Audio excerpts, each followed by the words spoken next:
Very good morning class. Today we are going to discuss on population ecology, a very known and very searchable topic of ecology. इस topic की बहुत खोज हुई है, बहुत सारा इस पे काम हुआ है और बहुत सारी चीज़ें आपको इसमें जानने, सीखने और समझने को मिलेंगी. आज का जो क्लास है पॉपुलेशन इकॉलजी का, विगत 3 तारीख को इस माह के अक्टूबर मेरे संस्थान के पूर्व प्राचार्य श्री प्रोफेसर यशवंत सिंह जी का निधन हो गया, जिसके कारण मैं थोड़ा सा स्ट्रेस में था, क्योंकि सर बहुत ही हम्बल और बहुत ही सरल थे.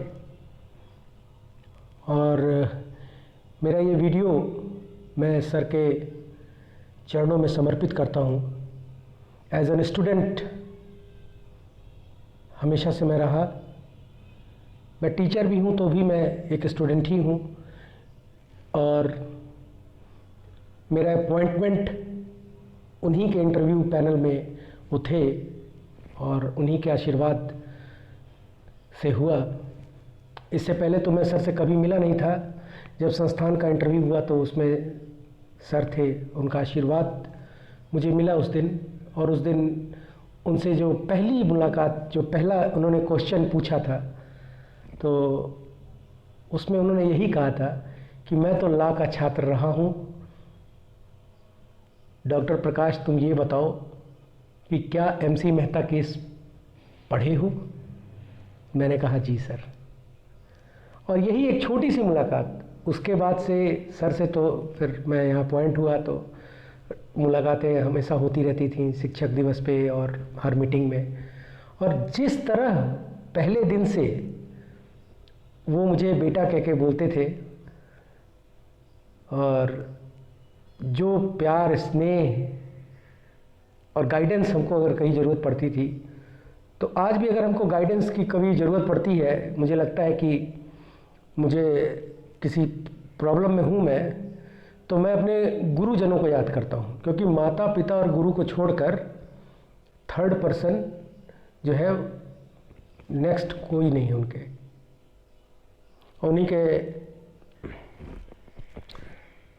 उन्हीं को मैं ये वीडियो अपना समर्पित करता हूँ. उम्मीद करता हूँ आपको अच्छा लगा होगा, तो शेयर कर दीजिएगा, लाइक कर दीजिएगा, वीडियो को पूरा देखिएगा, क्योंकि जानकारियाँ बहुत सारी हैं एग्ज़ामिनेशन पॉइंट ऑफ व्यू से, कॉम्पिटिटिव भी. और अगर कोई क्यूरी हो तो आप लोग प्लीज़ पूछा कीजिए, अच्छा लगता है इंटरेक्शन का ये टेक्निक. इस पॉपुलेशन इकॉलजी का जो टॉपिक है वो एनवायरमेंटल साइंस में BSc में भी है और MSc में भी है. MSc फर्स्ट ईयर में भी और BSc फर्स्ट ईयर में भी, तो दोनों को मैं कोलैबोरेट करके, इसमें बहुत सारे टॉपिक मैंने पढ़ाए हैं जो दोनों ही क्लासेस में हैं. कुछ BSc सेकेंड ईयर में है लॉ के, और law BSc third MSc second year में भी है, तो उसको भी को ज्वाइंट करके मैंने यहाँ पे आपको ब्रीफ कर दिया है. शुरू करते हैं आज का टॉपिक पॉपुलेशन इकॉलजी, और as usual myself doctor Prakash. आज का जो कंटेंट है, कंटेंट में हम पढ़ेंगे पॉपुलेशन इकॉलजी के बारे में, कैरेक्टरिस्टिक ऑफ पॉपुलेशन इकॉलजी के बारे में, एक नए टर्म्स के बारे में, स्पेसिंग को समझेंगे, पॉपुलेशन ग्रोथ कर्व को देखेंगे, और सिग्निफिकेंस ऑफ पॉपुलेशन इकॉलजी को डिस्कस करेंगे. तो ये जो डिस्कशन होगा आज का, ये खासा महत्वपूर्ण है, क्योंकि कुछ छोटे छोटे न्यूमेरिकल्स हैं जिसको भी आप देखेंगे इसमें. और मैंने हर पॉइंट से, हर क्वेश्चन पेपर को देखकर ही यहाँ पे ये जो आप प्रेजेंटेशन आज देख रहे हैं उसको डिज़ाइन किया है. उम्मीद करेंगे अच्छा लगेगा आपको. तो शुरू करते हैं पॉपुलेशन इकॉलजी. क्या है पॉपुलेशन इकॉलजी? देखिए ये जो लिखा हुआ है, मैं फिर बोल रहा हूँ, जितना भी वीडियो इस डिपार्टमेंट के मेरे चैनल पे पढ़ रहा है वो सब मेरा नोट्स है. You should have to take screenshot and make your notes own. ठीक, कोई दिक्कत होगी तो I am with you. Okay, तो शुरू करते हैं. जैसा कि इसके पहले मैंने एक वीडियो डाला और उस वीडियो में इकोलॉजी के मैंने बताया कई सारे ब्रांचेस और कई सारे रूल्स और सिग्निफिकेंस। उसी तर्ज पे आज जिस वीडियो को हम लोग एस्टिमेट डिस्कस करेंगे इसमें, वो है पॉपुलेशन इकोलॉजी का, और खासा महत्वपूर्ण और मज़ेदार होने वाला है। तो समझते जाएंगे, सुनते जाएंगे और इसका आनंद लीजिए। है क्या पॉपुलेशन? दिमाग में आता है तो आदमी सोचता है ये पॉपुलेशन मतलब number of peoples. Number of peoples, आपको भीड़ दिखने लगेगी। अभी आप सोचो कि population, close your eyes, think about population. आपका दिमाग तुरंत आपको प्रोजेक्ट करेगा भीड़ के बीच में। एग्जैक्टली सही जगह हैं आप। यही पॉपुलेशन है। Group of individual of a particular species occupying a definite space in which the individuals क्या करेंगे? इंटरैक्ट करेंगे, इंटरब्रीड करेंगे, एक्सचेंज जेनेटिक इंफॉर्मेशन। पॉपुलेशन 3 ही काम करता है। कोई भी इंडिविजुअल स्पीशीज है, अगर हम उसकी जनसंख्या को देखें, आजकल का ये बहुत बड़ा मुद्दा है, तो जनसंख्या को देखें तो कोई भी जनसंख्या 3 ही काम करती है। चाहे हम बकरी से शुरू करें, खरगोश तक जाए, चाहे हम रोडेंट्स को ले लें, जो भी स्पीसीज आप लेना चाहें, एलिफेंट, टाइगर, चींटी, हनी बी, ग्रास हॉपर, जो स्पीशीज़ आपके दिमाग में आ रही है, अगर आप उसको लें और उसकी पॉपुलेशन को देखें, तो उसकी पॉपुलेशन वो करते क्या है उस पर्टिकुलर स्पेस में जो उनको मिलता है। आइदर वो इंटरैक्ट करेंगे, इंटरब्रीड करेंगे और एक्सचेंज करेंगे जेनेटिक इन्फॉर्मेशंस को। जेनेटिक इन्फॉर्मेशंस, इंटरैक्शन क्या है? पहले तो इंटरैक्ट को समझें। इंटरैक्ट मतलब कि आइदर वो डिपेंडेंट होंगे एक दूसरे के ऊपर, डायरेक्टली और इनडायरेक्टली, वो इंटरैक्शन में आ जाता है। इसके बाद से इंटरब्रीड करेंगे, आइदर इंट्रा स्पेसिफिक इंटरब्रीडिंग होगी या इंटर स्पेसिफिक इंटरब्रीडिंग होगी। फिर एक्सचेंज करेंगे जेनेटिक इन्फॉर्मेशन। जेनेटिक इन्फॉर्मेशन कैसे एक्सप्लेन करेंगे, और इसको मैंने अलग क्यों रखा है?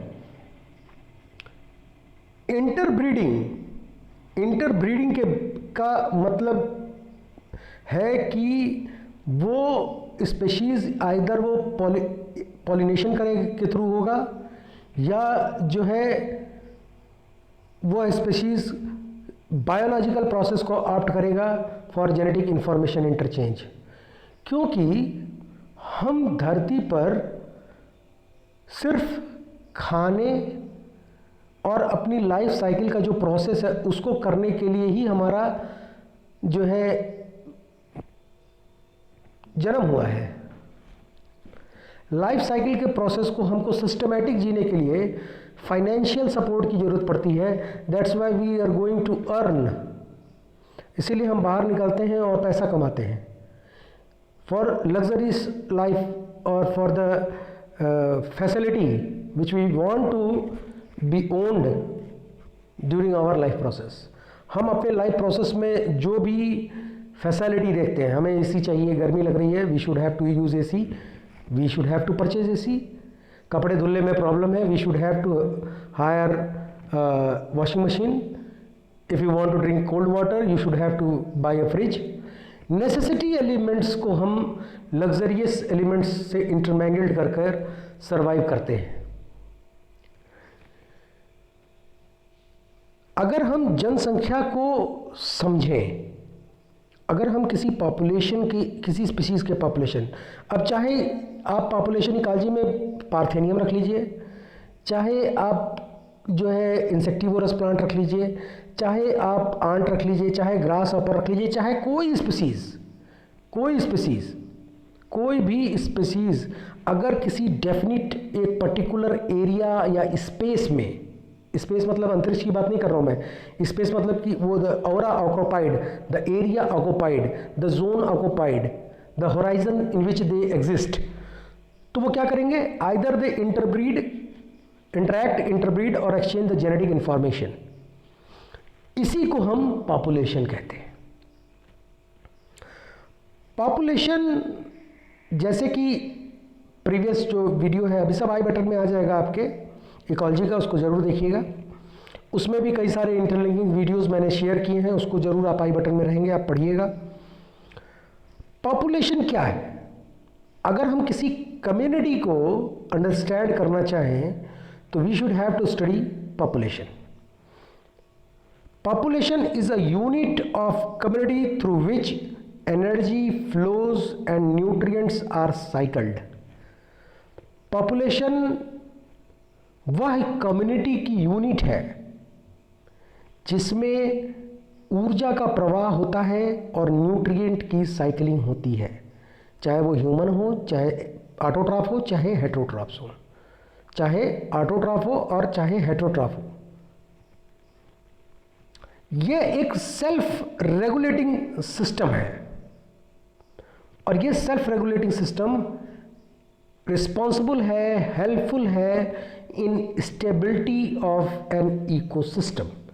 यदि हम इस सेल्फ रेगुलेटिंग सिस्टम को अनकंट्रोल वे में एक्सेलरेट कर दें तो व्हाट हैपन, अगर हम किसी गाड़ी को बहुत तेज चलाएं तो क्या होगा? कभी आपने सोचा है गाड़ी के ऊपर 3 आदमी बैठते हैं तो पुलिस वाले मारते क्यों हैं, डांटते क्यों हैं?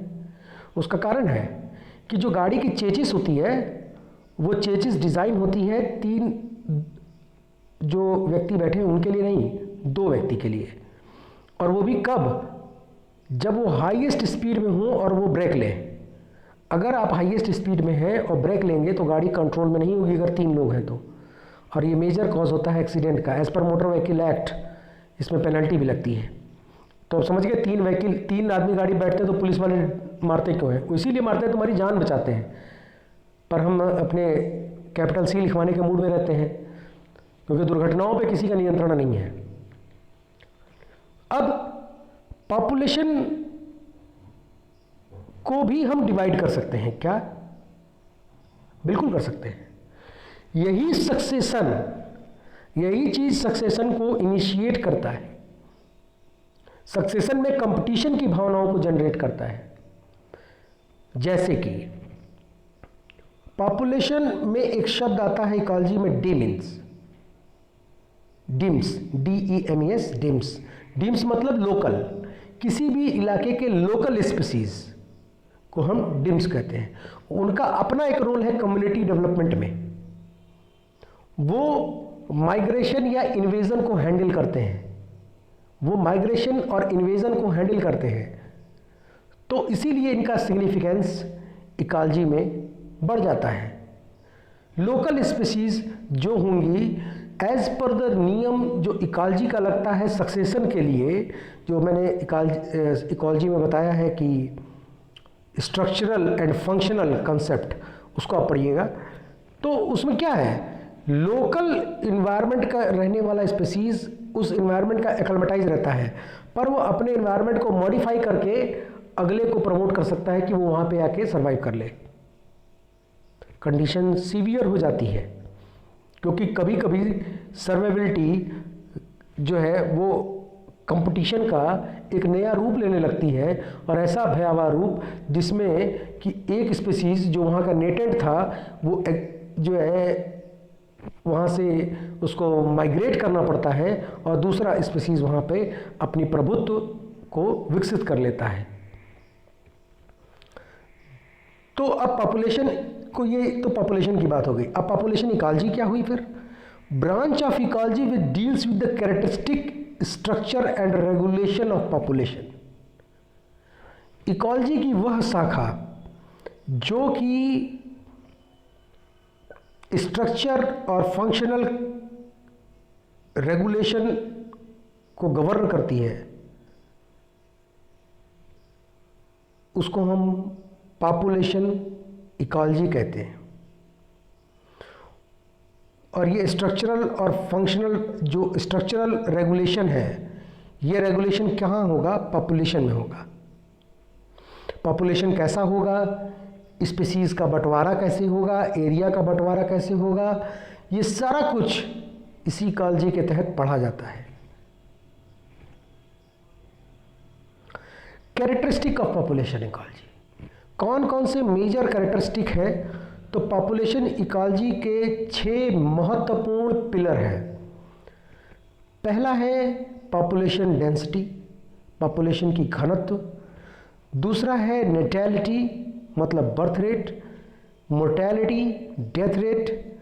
फोर्थ है पॉपुलेशन ग्रोथ। फिफ्थ है एज एंड डिस्ट्रीब्यूशन। और सिक्स्थ है पॉपुलेशन फ्लक्चुएशन। यही 6 पॉइंट को हम आगे और ब्रीफ में डिस्क्राइब करते हुए चल रहे हैं। यहाँ तक उम्मीद करते हैं कि आपको बहुत चीज़ें क्लियरली समझ में आ गई होंगी। Now what is population density? Ecology में अक्सर बच्चे एक प्रैक्टिकल करते हैं क्वाड्रेट का, जिसमें हम पॉपुलेशन डेंसिटी को इवेलुएट करते हैं। मतलब कि कोई स्पीशीज़ की पॉपुलेशन कितनी डेंस है। आइदर वी यूज़ कोऑर्डिनेट और लाइन ट्रांजैक्ट और लूप ट्रांजैक्ट मेथड या point transact method.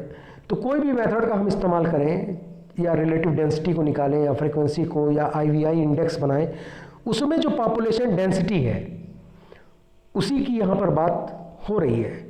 Population density जो है ये बताता है कि एक पर्टिकुलर पॉपुलेशन एक यूनिट स्पेस में, एक पर्टिकुलर पॉपुलेशन एक यूनिट स्पेस में, अगर आपको स्पेस समझ में नहीं आ रहा तो एरिया समझ लीजिए, एक पर्टिकुलर एरिया में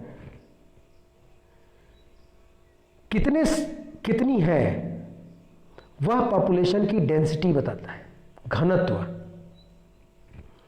Mumbai dense population area, Mumbai dense population area है। एग्जाम्पल के तौर पर आप यहां पे हम देखेंगे कि इसका पहले तो एक्सप्रेशन बायोमास पर यूनिट एरिया में होता है, नंबर ऑफ इंडिविजुअल में होगा, काउंटिंग, इसीलिए जनसंख्या की गणना की जाती है, जनगणना। व्हाट इज जनगणना? It is related to population ecology so that we understand how to manage or handle the resources present in a country। और ये जो आपका जनगणना की प्रक्रिया है, it should B opted by each and every country of the nation world. कोई भी कंट्री होगी, चाहे स्मॉल कंट्री हो, चाहे लार्ज कंट्री हो, चाहे आपका कोई कॉन्टिनेंट हो, वहाँ पे भी पॉपुलेशन का जनगणना होता है। और जनगणना इसीलिए होता है कि डेंसिटी के अकॉर्डिंग फैसिलिटी को प्रोवाइड और प्रमोट किया जा सके। जैसे कि मान लीजिए कि कोई जनगणना करने आता है, आपसे पूछता है आपके घर में कै लोग हैं, आप बताए 4 हैं 5, ठीक। खुदा न खास्ता यदि कोई उस जगह पर दुर्घटना होती है, भगवान न करे ऐसा हो, कोई दुर्घटना होती है, नेचुरल कैलेमिटीज़ हो जाए, तो उस दौरान सरकार जब डिजास्टर मैनेजमेंट को वहाँ पे इम्प्लांट करेगी तो वो तो डेटा उनके पास है, वो देखे कि अच्छा इनके यहाँ 4 ही लोग हैं, वो 4 लोगों के हिसाब से राशन भेजेंगे। अब आपके यहाँ 5 हैं 6 हैं उससे मतलब नहीं है, वो 4 ही भेजेंगे, ये ध्यान रखिएगा। तो इसीलिए जनसंख्या की जब काउंटिंग होती है तो उसमें गलत इन्फॉर्मेशन देना बहुत ज़्यादा पैनिक हो जाता है, बहुत ज़्यादा गलत होता है, क्योंकि आप भविष्य में आने वाली 5 ईयर जो पंचवर्षीय योजना है उसको आप जो है फेल कर सकते हैं। आपकी एक गलत डेटा इनपुट को वो प्रोग्रामिंग फेल हो जाएगी, फिर दोष सरकार को देंगे। अब इसका इंडिविजुअल की काउंटिंग कैसे? जैसे 600 पेड़ हैं पर हेक्टेयर, 50 लाइन है पर 100 स्क्वायर किलोमीटर में, 5 मिलियन डाई आइटम पर क्यूबिक मीटर। तो ये क्या है? ये नंबर्स हैं, नंबर्स हैं। और इन नंबर्स की गणनाएं पॉपुलेशन डेंसिटी को डिस्क्राइब करने के लिए बनाई गई हैं। पॉपुलेशन साइज को मेजर करने के लिए 3 तरीके आर्ट किए जाते हैं इकोलॉजिकली। पहला अबंडेंस, इसका भी एक्सपेरिमेंट MSc इन्वायरमेंटल साइंस में होता है और BSc इन्वायरमेंटल साइंस में होता है। न्यूमेरिकल डेंसिटी मतलब डेंसिटी जो आप ये देख रहे हैं। तीसरा है बायोमास डेंसिटी। अब अबंडेंस क्या है? अबंडेंस मतलब absolute number of individual in A population. कई संख्या है, जो संख्याएं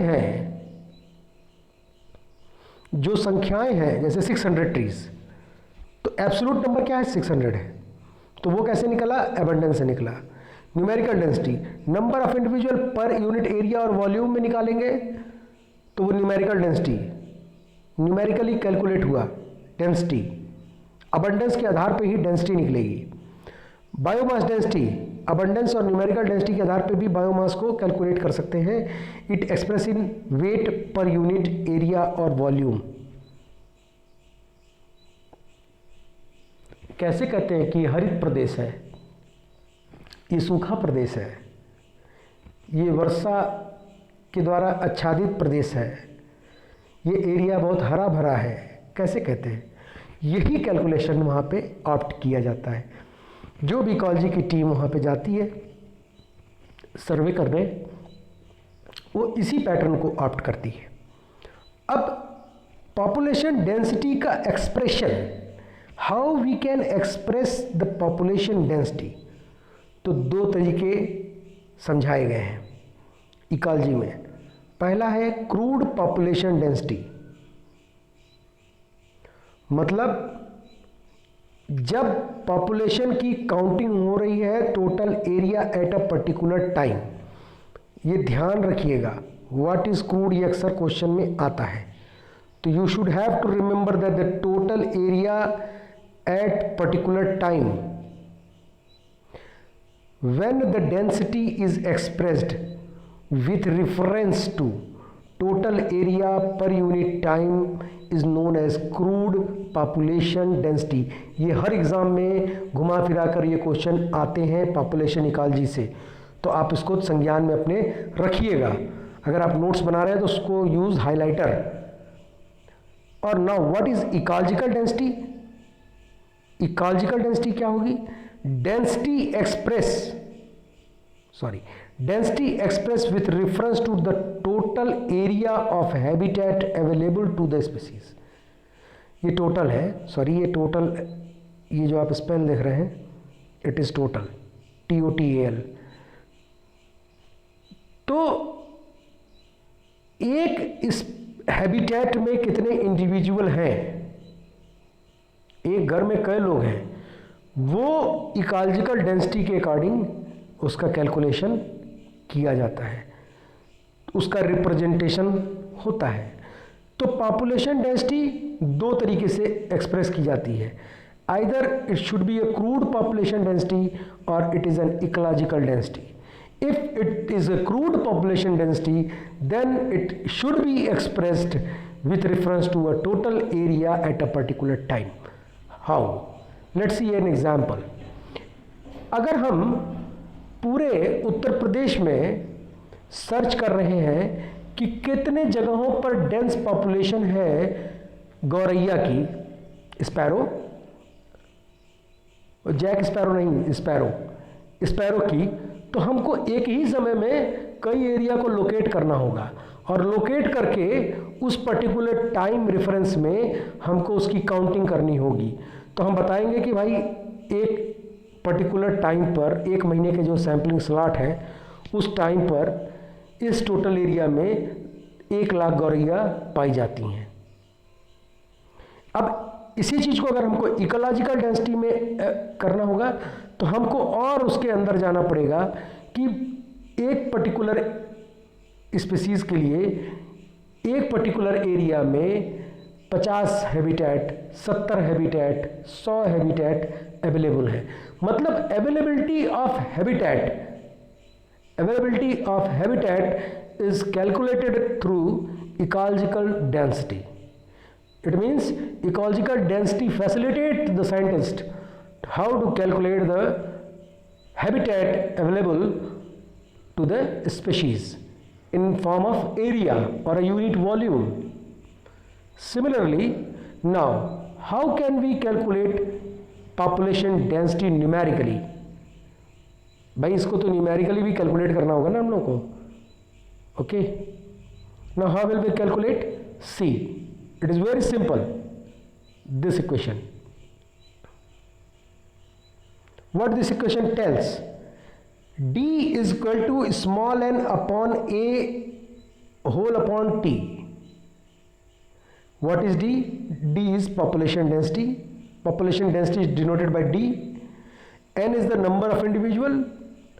A is the area and it is the time. T is the time. मान लीजिए, let us see the equation here. We have to calculate the population density of an individual, and number of individual is 5. Total cover area is 5.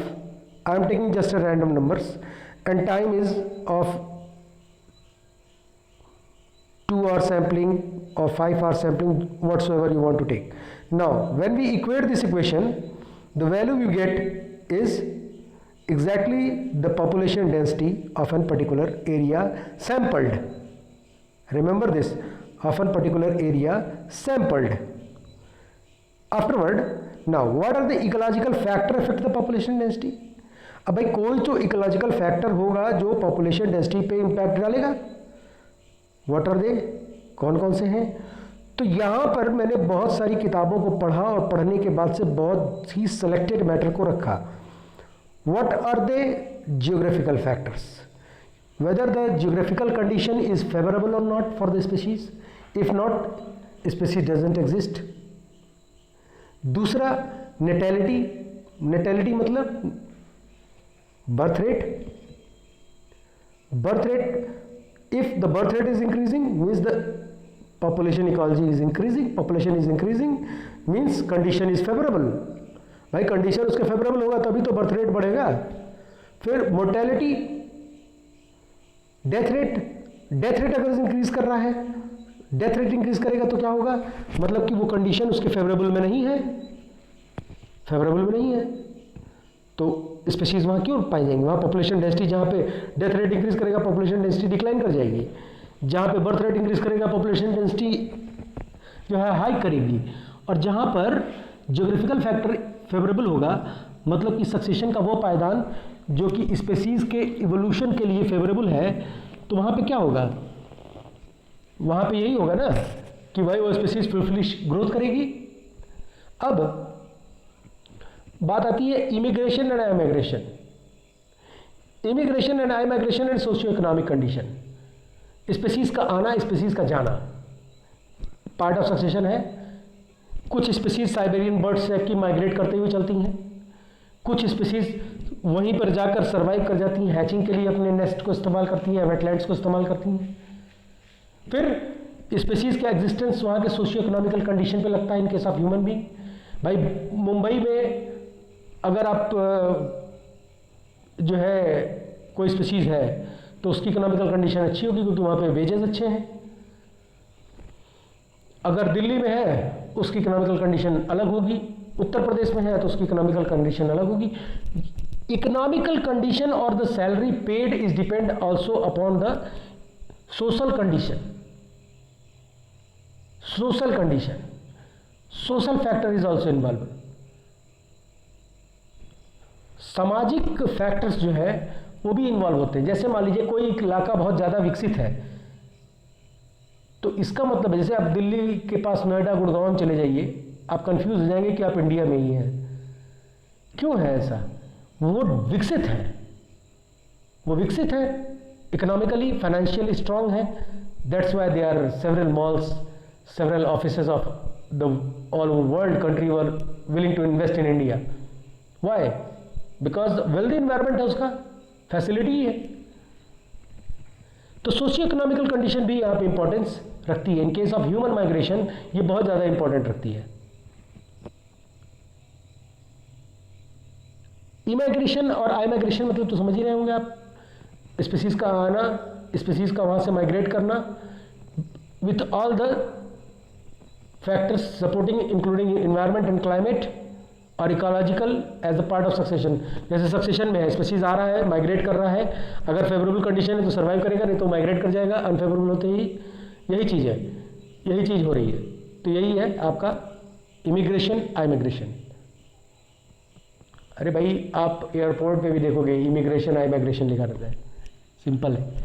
Now let's start discussing about the each and every individual factors of population density. First start with natality. What is natality? It is just a birth rate per unit time. अगर कोई species का birth rate with reference to time बढ़ रहा है, मतलब कि उसकी संख्या है, जनसंख्या बढ़ रही है, मतलब कि वो इन्वायरमेंट उसके हैबिटेबल है, फेवरेबल है। Maximum number of birth produce per individual under ideal condition of the environment, ये क्वेश्चन सिविल सर्विसेज में भी आया था। कोई आईएएस का एग्जाम दिया होगा तो जान रहा होगा। टर्म था potential natality. Now what is potential natality? The maximum, see the words, the maximum number of birth produce per individual under an ideal condition. एक आइडियल कंडीशन में जो स्पेशीज का बर्थ रेट है वह पोटेंशियल नेटेलिटी कहलाती है। अन्यथा natality तो रेट ऑफ रिप्रोडक्शन है और बर्थ रेट है। एवरेज नंबर ऑफ बर्थ पर unit area per unit time, अभी इस समय मान लीजिए कि 10 बज रहा है और 10 बजे का जो है आपने देखा और उस इलाके का एवरेज पॉपुलेशन से उसको डिवाइड कर दिया, वो वहाँ की नेटेलिटी हो गई।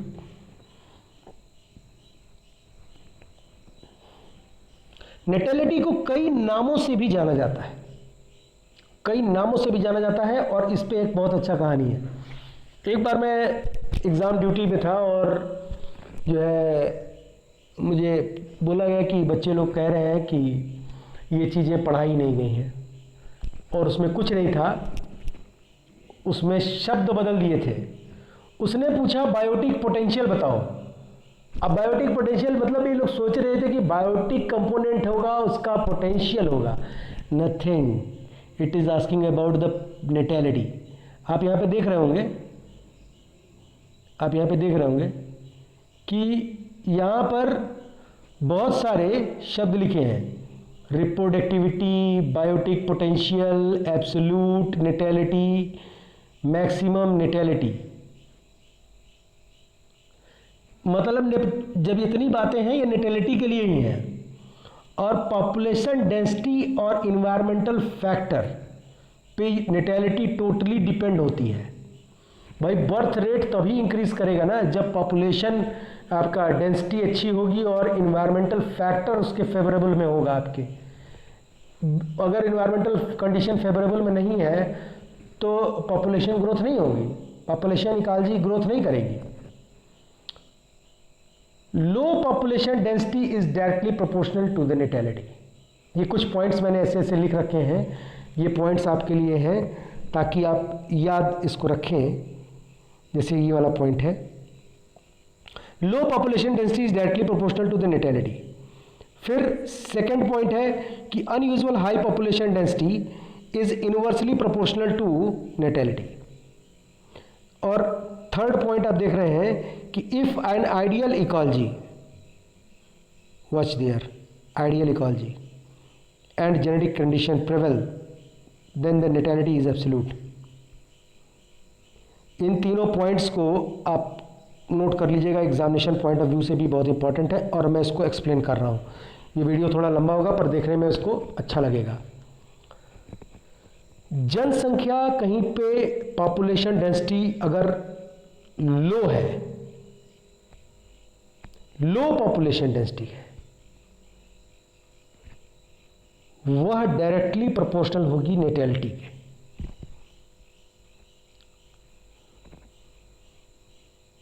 अब लो है तो मतलब क्या हो गया भाई, लो है पॉपुलेशन डेंसिटी, पॉपुलेशन डेंसिटी कम है तो बर्थ रेट जो होगा वो भी कम होगा। सिंपल बात है, बहुत बेसिक चीज़ है भाई। खाना जो है अगर स्पीसीज कम खा रहा है तो उसमें फैट स्टोर कम होगा। उसी तरह अगर पॉपुलेशन लो है, पॉपुलेशन डेंसिटी लो है तो पॉपुलेशन डेंसिटी लोअर, जो पॉपुलेशन डेंसिटी होगी वो डायरेक्टली प्रोपोर्शनल होगी किसके, नेटेलिटी के। अब यहाँ पे पूछ सकता है रिप्रोडक्टिविटी के, बायोटिक पोटेंशियल दे सकता है, टर्म एब्सोल्यूट नेटेलिटी दे सकता है और मैक्सिमम नेटेलिटी दे सकता है। यहाँ पे क्वेश्चन को घुमाया जा सकता है और बहुत आराम से लोग घूम जाएंगे, बहुत आराम से, क्योंकि ये घुमावदार क्वेश्चन का उत्तर है। अब पर अगर आपको मालूम है कि नेटैलिटी मतलब ही रिप्रोडक्टिविटी होता है या बायोटिक पोटेंशियल होता है या एब्सोल्यूट नेटैलिटी होता है या मैक्सिमम नेटैलिटी होता है, तो आप कभी भी इस क्वेश्चन का आंसर गलत नहीं करेंगे। फिर दूसरा है unusually high population density is inversely proportional to natality. अगर नॉर्मल की बात नहीं कर रहा हूँ, अनयूजुअली टर्म का इस्तेमाल किया, अगर पॉपुलेशन डेंसिटी अनयूजुअल है, अनयूजुअल मतलब क्या होगा? जैसे मान लीजिए कि एक आदमी कमाने वाला है घर में, ठीक है, आपके 6 बच्चे हो गए, ठीक, तो ये अनयूजुअल हाई पॉपुलेशन डेंसिटी होगा और ये इनवर्सली प्रोपोर्शनल होगा नेटैलिटी के। मतलब कि अगर अनयूजुअल पॉपुलेशन डेंसिटी इंक्रीज करेगी तो रेट ऑफ नेटैलिटी डिक्रीज करेगी, बर्थ रेट डिक्रीज करने लगेगा, बर्थ रेट डिक्रीज करने लगेगा। किसी भी एरिया में कोई भी स्पीशीज पे ये नियम लागू हो सकता है। रैपिड ग्रोथ हो जाए, रैपिड ग्रोथ, तो फिर उसकी ग्रोथ की आगे जो फ्रेश जो न्यू बॉर्न होगा, बर्थ होगा, उसका रेट कम हो जाएगा, उसका ग्रोथ रेट कम हो जाएगा, उसकी जो नया स्पीशीज आएगा, ऑफस्प्रिंग आएगा, उसके आने की संभावनाएं कम हो जाएंगी, क्योंकि ये अनयूजुअल ग्रोथ हुआ है, मतलब रैपिड ग्रोथ हुआ है, अनप्रिडिक्टेबल ग्रोथ हुआ है। अनयूजुअल मतलब अनप्रिडिक्टेबल भी आएगा। तो इस तरह के ग्रोथ हमेशा ही इन्वर्सली प्रोपोर्शनल होंगे नेटैलिटी के। थर्ड पॉइंट आता है आइडियल इकोलॉजी। आप यहां पे देखिए 2 पॉइंट को, आप इस 2 पॉइंट को देखिए। आइडियल इकोलॉजी एक बताया गया, ideal ecology is here and next is ideal condition is here. What it is indicate, ये कहता क्या है, ये बता क्या रहा है? आइडियल इकोलॉजी मतलब कि इकोलॉजी कहाँ का? सक्सेशन के क्लाइमेक्स स्टेज का, सक्सेशन के क्लाइमेक्स स्टेज का जो इकोलॉजी होगा उसको हम आइडियल इकोलॉजिकल कंडीशन कहते हैं। आइडियल इकोलॉजिकल कंडीशन कहते हैं। जैसे आइडियल गैस इक्वेशन पढ़े हैं, अरे हाई स्कूल में पढ़े होंगे, PV = nRT ideal gas equation है। तो वो आइडियल गैस क्या है? वह गैस जो पूरी तरह से ऊर्जा में कन्वर्ट, या वो मटेरियल जो आइडियल मटेरियल क्या हो गया? वो मटेरियल जो पूरी तरह से ऊर्जा को कन्वर्ट कर दे। आइडियल प्लेट मतलब क्या हुआ? वह प्लेट जिसमें एक तरफ से आप कोई फ्लूइड पास कराएं तो दूसरी तरफ से पूरा का पूरा निकल जाए, मतलब कि रिफ्लक्स ना हो, लॉस ऑफ ऊर्जा ना हो, वो कंडीशन आइडियल कहलाती है। इसीलिए ideal condition is an hypothetical condition which doesn't exist with reference to time. क्योंकि घड़ी की सुई, मैंने बताया था सक्सेशन में घड़ी की सुई रुकती नहीं है, बैटरी निकाल दीजिए तो बात दूसरी। तो आइडियल कंडीशन क्या हो गई? वह कंडीशन जो क्लाइमेक्स की है उसको हम आइडियल इकोलॉजिकल कंडीशन कहते हैं। और आइडियल इकोलॉजिकल कंडीशन और genetic condition prevails then the natality is absolute. जब आइडियल कंडीशन होगी इकोलॉजी की तो जेनेटिकल कंडीशन जो होगी वो प्रिवेल करेगी। और जेनेटिकल कंडीशन प्रिवेल मतलब कि स्पीशीज प्रजनन तेजी से और अच्छे से कर रहे हैं, इसका मतलब है कि नेटैलिटी एब्सोल्यूट है। Next one, mortality. आया है सो जाएगा। मोर्टेलिटी मतलब डेथ की बात हो रही है। Now what is mortality? Death per unit time.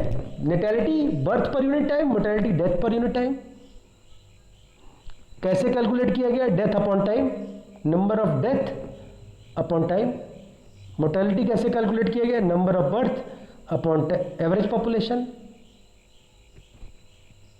Confuse मत होइएगा, इक्वेशंस दूसरे हैं, वहां 3 मत मार दीजिए।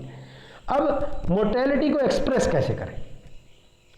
2 तरीके हैं, मैक्सिमम और स्पेसिफिक और पोटेंशियल मोर्टेलिटी एक ही शब्द है, एक ही शब्द है। जैसे इधर मैंने आपको बताया ना कि reproductive, biotic potential, absolute natality और मैक्सिमम नेटैलिटी मतलब नेटैलिटी ही होता है। उसी तरह यहाँ पे है मैक्सिमम और स्पेसिफिक और पोटेंशियल मोर्टेलिटी मतलब एक ही चीज़। वो एक चीज़ क्या है? It represent the minimum loss of individual under ideal और नॉन लिमिटिंग कंडीशन। कंडीशन दो तरीके के होंगे, लिमिटिंग एंड नॉन लिमिटिंग। तो अब यदि मिनिमम लॉस हो रहा है, मिनिमम लॉस,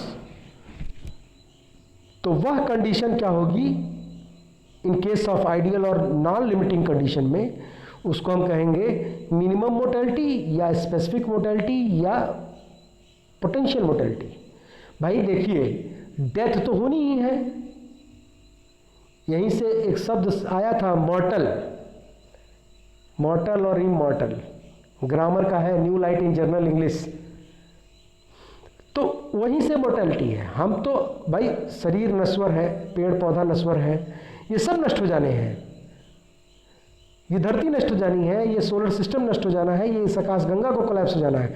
सबका एक जीवन है, एक टाइम के लिए यहाँ पे है। परंतु वह आइडियल कंडीशन, सब कुछ फेवरेबल है, एक दो स्पीसीज नष्ट हो रहे हैं, मतलब कि ये मिनिमम लॉस है, तो उसको हम मिनिमम पोटेंशियल मोर्टेलिटी कहते हैं। इकोलॉजिकल और रियलाइज्ड मोर्टेलिटी एक ही शब्द है, इकोलॉजिकल और रियलाइज्ड मोर्टेलिटी। इकोलॉजिकल मोर्टेलिटी कह लें या रियलाइज्ड मोर्टेलिटी कह लें, एक ही बात है। इसीलिए मैं थोड़ा सा जोर दे दे के कह रहा हूँ, ताकि आप लोग स्कूल कॉपी पे लिखते चलें, ऐसा ना हो कि कंफ्यूज हो जाए, क्वेश्चन पूछे कुछ आंसर दे दें कुछ, ठीक है, और आप परेशान रहें कि सर तो ये बताए ही नहीं थे कि ये भी होता है, तो ये मैंने यही बता दिया। In death of individual of population under existing environmental condition is known as realized mortality. एक एग्जिस्टिंग एनवायरमेंटल कंडीशन है, उसमें एक स्पीसीज है और वो मर जाता है, तो उसको हम कहेंगे क्या, रियलाइज्ड मोर्टेलिटी।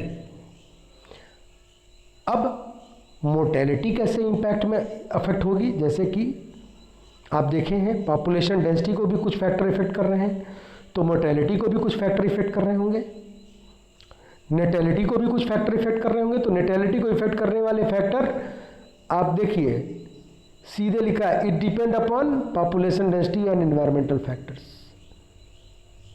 अब इन्वायरमेंटल फैक्टर जितने हैं, पॉपुलेशन डेंसिटी नेटेलिटी को इफेक्ट करते हैं। भाई फेवरेबल इन्वायरमेंटल कंडीशन रहेगी, बर्थ रेट इंक्रीज करेगी, अनफेवरेबल रहेगी तो मोर्टेलिटी इंक्रीज करेगी, सिंपल सी बात। पॉपुलेशन डेंसिटी बढ़ाएंगे तो मोर्टेलिटी होगी, कंपटीशन बढ़ेगा तो मोर्टेलिटी होगी। बीमारी फैल गई, कोरोना फैला, मोर्टेलिटी शुरू। बहुत से विद्वान लोग हमको मिले, तो मैंने उनसे पूछा कि ये बेटा तुम चेहरे पे अपने मास्क क्यों नहीं लगाए हो, तो बड़े एटीट्यूड में कहते हैं कि सर लॉकडाउन खुल गया, कोरोना चला गया। ऐसे विद्वानों को मेरा सादर प्रणाम है, उनको मैं नहीं समझा सकता। भाई साहब, लॉकडाउन खोलना फाइनेंशियल मजबूरी है हमारी देश की, इसीलिए उसमें बोलता है कि बहुत ज़रूरी काम हो तभी बाहर निकलें, परंतु मास्क लगाए बिना ना निकलें। पर यही है, ये सारा दोष एक आने वाली पीढ़ियां एक दिन टीचर्स को देंगी कि टीचर्स के पास ये था अथॉरिटी कि हम कान पकड़ के आपको समझाते, पर हमने आपको समझाया नहीं। माता पिता अगर अपने बच्चे की उंगली किसी व्यक्ति के हाथ में देते हैं तो वो टीचर ही होता है पहला। ये बड़ा दायित्व वाला काम होता है। हम आपको नहीं समझाएंगे ना, तो जब पब्लिक समझाएगी या पुलिस समझाएगी तो it should be very much जो है प्रॉब्लमेटिक सिचुएशन। तो जान लीजिएगा, लॉकडाउन इकोनॉमिकल फाइनेंशियल मजबूरी के कारण देश खोल रही है, मतलब कि you should have to wear mask, without mask movement जो है इट इज़ प्रॉब्लमेटिक। आप अपने कंटामिनेट होगे, फिर अपने फैमिली को भी कंटामिनेट कर दोगे, नतीजा कम्युनिटी स्प्रेड। इसी तरह पॉपुलेशन की मोर्टेलिटी भी होती है। अभी बताता हूँ, जैसे मान लीजिए कि कोई डिजीज फैल गया, ठीक है, डिजीज तेज़ी से फैला जैसे कोरोना, ठीक, संख्याएं मल्टीपल होती चली जा रही हैं, ठीक। अब इसमें एक पायदान आ रहा है कम्युनिटी स्प्रेड का। अभी ये पॉपुलेशन में स्प्रेड हो रहा है, कम्युनिटी स्प्रेड मतलब क्या होगा? जब ये आपके घरों में स्प्रेड हो जाएगा, मतलब कि आपके एक गलती के कारण आपके माँ बाप कोरोना पॉजिटिव हो गए, सोचिए कितनी हजार्डस कंडीशन होगी आपकी, आपको जगह नहीं मिलेगी सरवाइव करने की। और कोरोना में एक बार पॉजिटिव हो गए, फिर निगेटिव हो जाएंगे अपने से, और फिर कभी भी पॉजिटिव हो जाएंगे, इसकी कोई दवा नहीं है। और जिस बीमारी की दवा ना हो और जिस बीमारी से डॉक्टर डरते हों, तो समझ लीजिए कि कुछ मैटर गंभीर है जो आपको नहीं मालूम है। तो अपने आप को सुरक्षित रखें, मास्क लगाकर, सैनिटाइजर लेके घूमिए। खरीदारी करना जरूरी है, परंतु सेफ्टी फर्स्ट। किसी इलाके की पॉपुलेशन की डेंसिटी बहुत तेजी से बढ़ गई, बहुत तेजी से, तो हैबिटेट सिंक्रोनाइज हो जाएंगे, तो इससे मोर्टेलिटी इंक्रीज करेगी, ये मोर्टेलिटी पे इंपैक्ट डालेगा। कंपटीशन की भावना ज़्यादा बढ़ गई, तो एक स्पीसीज दूसरे स्पीसीज पे ज़्यादा एग्रेसिवली कंपीट करेगा, तो इससे मोर्टेलिटी इंक्रीज होती है। प्रीडेशन की स्पीसीज में आया तो प्रीडेटर के कारण मोर्टेलिटी इंक्रीज करेगी, डिक्रीज करेगी। अगर प्रीडेशन कम है तो मोर्टेलिटी डिक्रीज करेगी, प्रीडेशन ज़्यादा है तो इंक्रीज करने लगेगी। इन्वायरमेंटल कंडीशन, चूंकि मैंने बताया है कि अगर आपको इकोलॉजी पढ़ना है, इकोलॉजी क्या है? इंटरलिंकिंग टॉपिक है बिटवीन इकोसिस्टम एंड एनवायरनमेंट। अगर आप एनवायरनमेंट को पढ़ना चाहते हैं तो you should have to know ecology better, क्योंकि एनवायरनमेंट में एवरीथिंग इज वास्ट। एनवायरनमेंट का जब मैं आपको ये पढ़ाऊंगा कंपोनेंटल स्ट्रक्चर, तो आप देखेंगे हर चीज़ बहुत बृहद है, बहुत बृहद, बड़ी, लार्ज में, कोई उसमें छोटी इकाई है ही नहीं। फिर एक इसमें आता है मोर्टेलिटी में वाइटल इंडेक्स, इसको मैंने अलग से लिख रखा था, सॉरी, ये आप देखिए वाइटल इंडेक्स के बारे में, you should note this. Vital index है क्या? एक बार क्वेश्चन आया था सिविल में, how to calculate vital index करके, तो वाइटल इंडेक्स के लिए कई सारे इक्वेशंस दिए गए थे। वाइटल इंडेक्स है क्या? बर्थ और डेथ का रेट नहीं है, रेशियो है। Vital index is the ratio of death, birth and death rate. How can you calculate a ratio? Very simple, birth rate upon death into 100, it is vital index. Vital index is a part of mortality for the calculation of a ratio between birth and death. Okay, now next है population growth। जब हम population growth की बात करें, population growth कहाँ से आ गया? Fourth point, population growth। अभी हमने पढ़ा population density, natality, mortality, population growth. इसके बाद हम पढ़ेंगे age distribution and population fluctuation. तो चलते हैं पॉपुलेशन ग्रोथ पे। जनसंख्या के ग्रोथ के लिए एक मेजरमेंटल कर्व दिया गया, एक टेक्निक बताई गई जिससे हम किसी भी इलाके की जनसंख्या को एक्सप्रेस कर सकते हैं, कैलकुलेट कर सकते हैं और प्रिडिक्ट कर सकते हैं।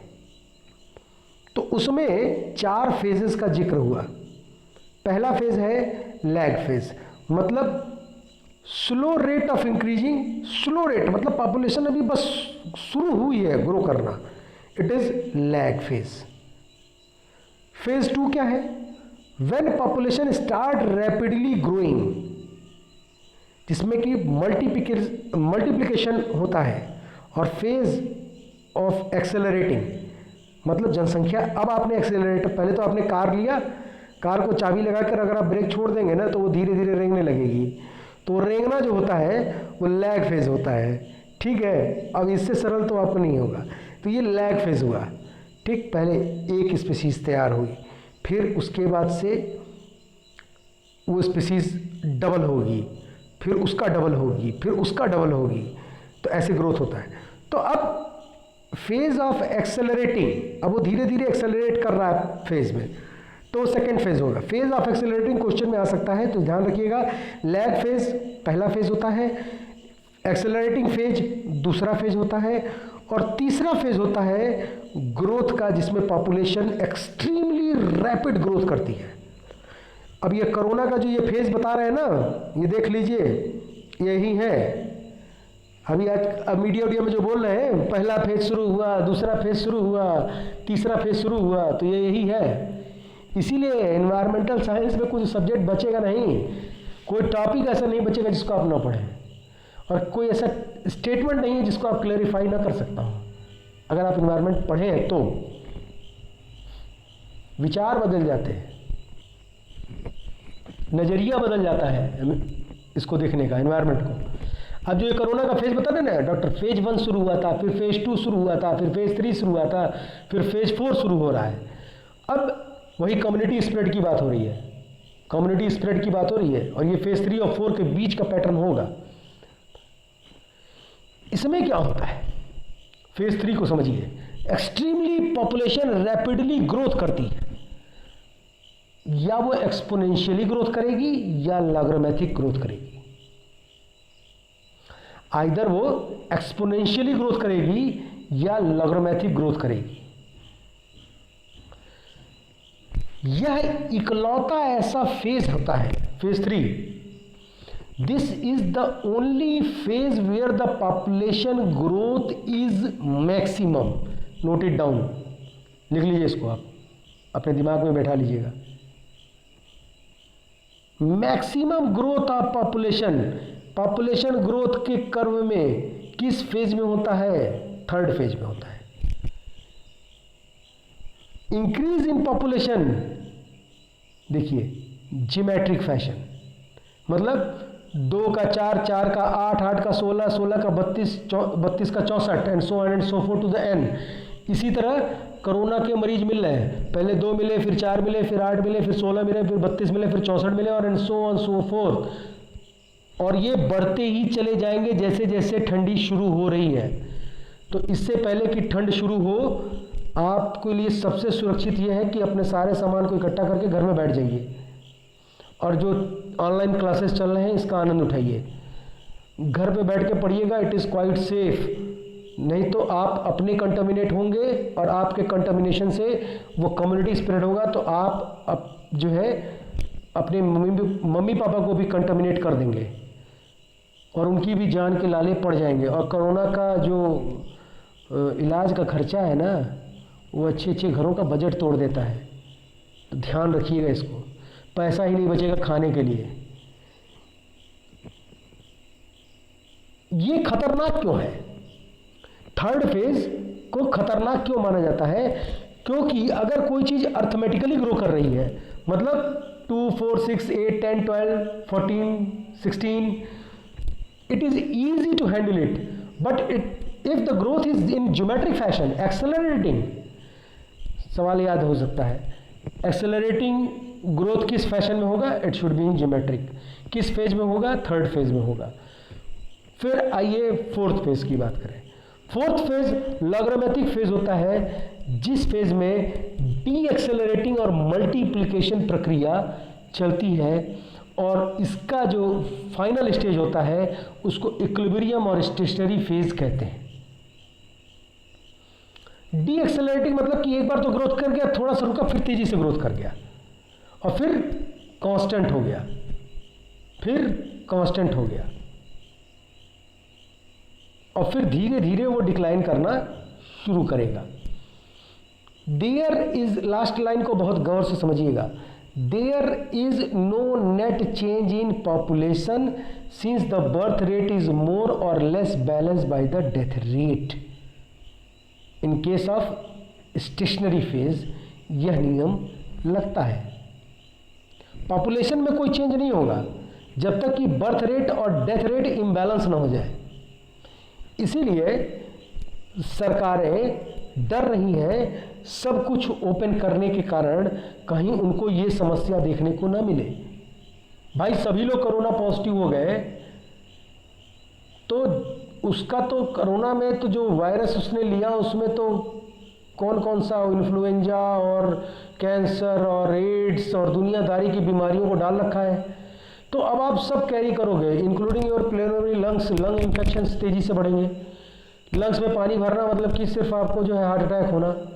तो आने वाली समस्याएं जो है वो बहुत विकल है, इसीलिए गवर्नमेंट इसको बहुत कंट्रोल फेज में ओपन कर रही है और इसको करना ही ऐसा चाहिए। बहुत सही कार्यक्रम है ये, क्योंकि हम जान रहे हैं कि जियोमेट्रिक फैशन में ये ग्रोथ होगा इन केस ऑफ इंडिया, क्योंकि इंडिया में, कहना तो नहीं चाहिए, पर इंडिया में एजुकेशन लेवल हम ये जानते हैं कि डिग्री ऑफ एजुकेशन मतलब कि आप एमएससी कर लिए, आप पीएचडी कर लिए, आप रिसर्च हो गई है। क्या आप उस डिग्री के इक्विवेलेंट हैं? आपने ग्रेजुएशन किया, आपने इंटर किया, क्या आप उसके इक्विवेलेंट हैं? कभी आपने एनालिसिस किया कि whether you deserve that degree और नॉट?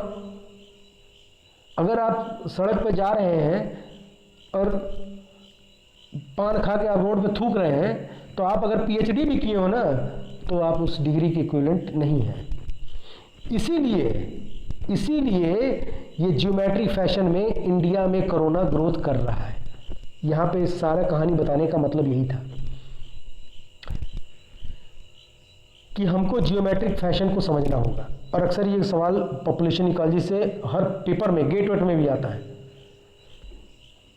गेट इंजीनियरिंग के लिए एनवायरनमेंट वाले आईआईटीज भी जा सकते हैं। अब ये ग्राफ के फॉर्म में यही तीन फेज जो आप देख रहे हैं, इसी को हम ग्राफिकली समझ रहे हैं।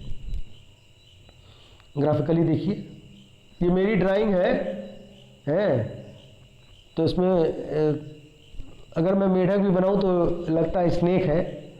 अब ये देखिए, ये वाला फेज देखिए गौर से, फिर ये पॉइंट को देखिए, ये पॉइंट को देखिए, ये पॉइंट को देखिए और ये पॉइंट।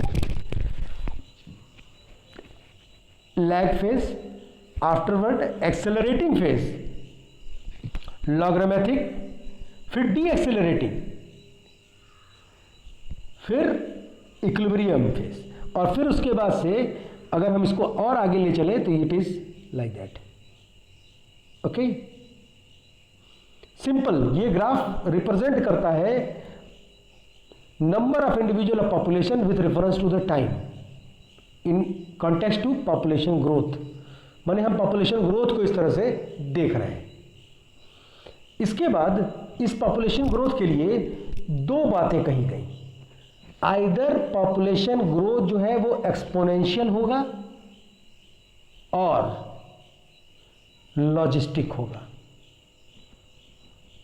अगर पॉपुलेशन ग्रोथ एक्सपोनेंशियल है तो जो ग्रोथ का कर्व शेप बनेगा वो जे शेप बनेगा। थॉमस मैलथस 1798 में पहली बार इस चीज को आइडियलाइज्ड अनलिमिटेड इन्वायरमेंटल कंडीशन के बारे में उन्होंने अपनी किताब में वर्णन किया था। अब हमको इसमें समझने का क्या है, population shows exponential growth. Population exponent करेगा, ग्रोथ करेगा कब? जब वहां पे कोई लिमिटिंग फैक्टर ना हो, कोई लिमिट ना हो। किसी भी पॉपुलेशन की अगर हम लिमिट फिक्स कर दें, आपको लिमिटेड राशन दें, आपको लिमिटेड खाना दें, लिमिटेड ऑक्सीजन दें, लिमिटेड सब कर दें, पानी सप्लाई कर दें, तो पॉपुलेशन ग्रोथ क्या होगी? डिक्रीज कर जाएगी। तो इसीलिए इन case of idealised unlimited environment condition, सवाल आता है कि अगर आइडियलाइज्ड इन अनलिमिटेड इन्वायरमेंटल कंडीशन है तो कर्व कैसा होगा? It should be in J, because there is an exponential growth of population. In an ideal environment, per capita rate of increase is maximum. अब जहाँ पे ये नोट लिखा है, नोट मत इसको आप समझिएगा, ध्यान दीजिएगा। किसी भी आइडियल अनलिमिटेड इन्वायरमेंटल कंडीशन में क्या होगा? पर कैपिटा रेट ऑफ जो बर्थ होगा, नेटेलिटी होगी, वो मैक्सिमम होगी। एक्सपोनेंशियल ग्रोथ को रिप्रेजेंट करने के लिए एक छोटा सा इक्वेशन, ज़्यादा बड़ा नहीं है, छोटा सा है। ये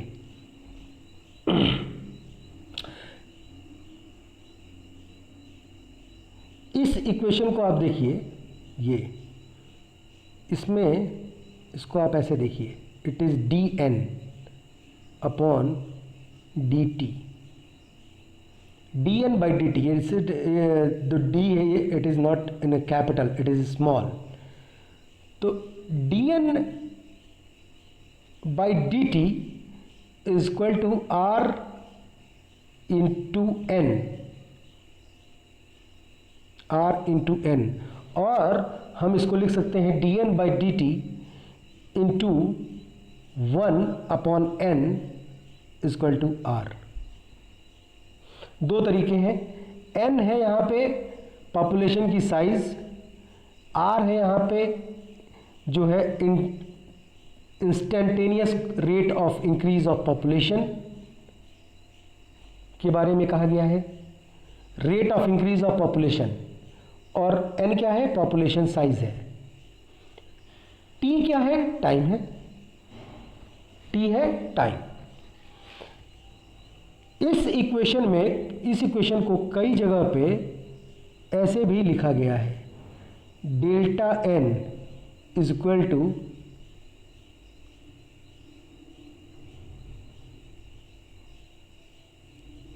sorry, it is written as like that. I should have to take pen again.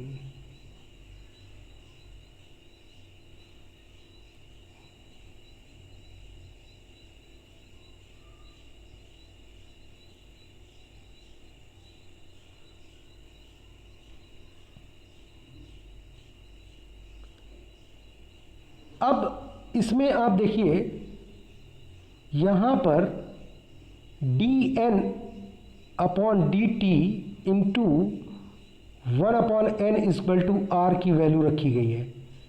इस पॉइंट को आप अपने मेमोरी में बैठा लीजिए, ये नेक्स्ट एक्सपोनेंशियल कर्व को समझने में आसानी होगी, क्योंकि यहाँ पे जो r है, ये आप r देख रहे हैं, r का मतलब है जो rate of increase of population है, ये क्या है, b माइनस डी, मतलब birth minus death, birth minus death.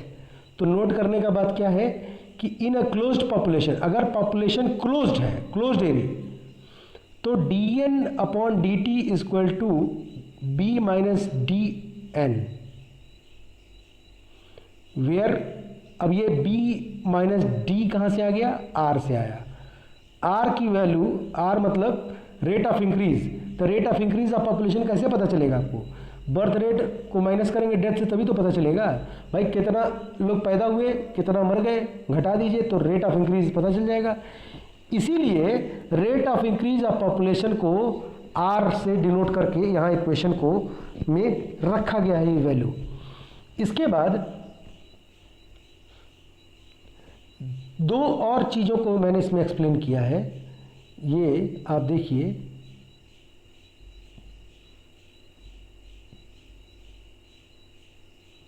ये है बी, बर्थ रेट जब ग्रेटर होगा डेथ रेट से, when the per capita birth rate exceed with per capita death rate, तो आर की वैल्यू पॉजिटिव होगी। ये एग्जाम में आता है, आर की वैल्यू और के की वैल्यू पूछी जाती है। तो अगर रेट जो है पर कैपिटा बर्थ रेट, मतलब किसी भी स्पीसीज की रेट ऑफ जो बर्थ होगा, अगर वो एक्सीड कर रहा है, इंक्रीज कर रहा है, और per capita death rate decrease कर रहा है, तो rate of increase of population जो होगा वो पॉजिटिव में होगा।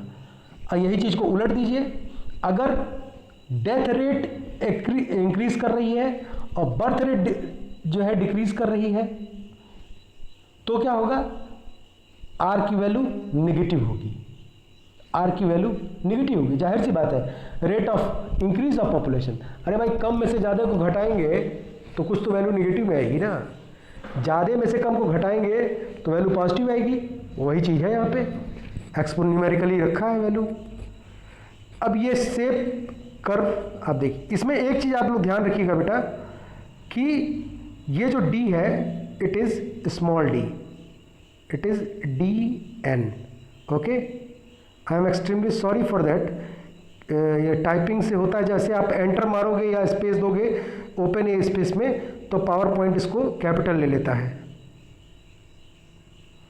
तो इसको आप ध्यान रखना। जहाँ पे गलती होगी मैं बता दूंगा, और जो इसकी मास्टर स्लाइड होगी उसमें मैं इसको एडिट भी कर देता हूँ, क्योंकि वो मास्टर स्लाइड फिर पीडीएफ फॉर्म में गूगल पे पड़ जाएगी। अब पॉपुलेशन साइज, यही पॉपुलेशन साइज अगर इंक्रीज कर रही है तो कर्व जे शेप है विथ रेफरेंस टू टाइम।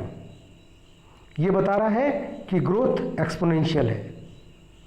अब अगर ग्रोथ लीनियर है इन case of natural log population size का, तो ये लीनियर ग्रोथ कर्व है। बस आप इसको दिमाग में रखिए कि लीनियर ग्रोथ कर्व है। पॉपुलेशन साइज बहुत स्लोली इंक्रीज हो रही है विद रेफरेंस टू टाइम, एक स्टेबल इन्वायरमेंटल कंडीशन। यही चीज़ आपको क्लाइमेक्स के बाद देखने को मिलेगी। कहाँ पर देखेंगे इस चीज़ को? ये इक्विलिब्रियम फेज में देखेंगे आप। यहाँ पे इक्विलिब्रियम फेज में जो ये सीधा जा रहा है तो आप उसमें देखेंगे। अब इसका एक्सप्लेनेशन क्या है? अब इसको एक्सप्लेन कैसे करें? जे शेप कर्व को एक्सप्लेन करें, क्योंकि कभी कभी जे शेप कर्व भी पूछ देता है। Resource in a habitat are unlimited, all the member of species are able to grow exponentially. यदि आपके पास जो रिसोर्स है आइदर नेचुरल हो या मैन इंजीनियर्ड, मतलब पैसा, उस दौरान पॉपुलेशन जो होगी, वो ग्रोथ जो होगी वो एक्सपोनेंशियल होगी, तेजी से बढ़ेगी। पॉपुलेशन का एक्सपोनेंशियल ग्रोथ होना रिजल्ट करता है कर्व का जे शेप में होना।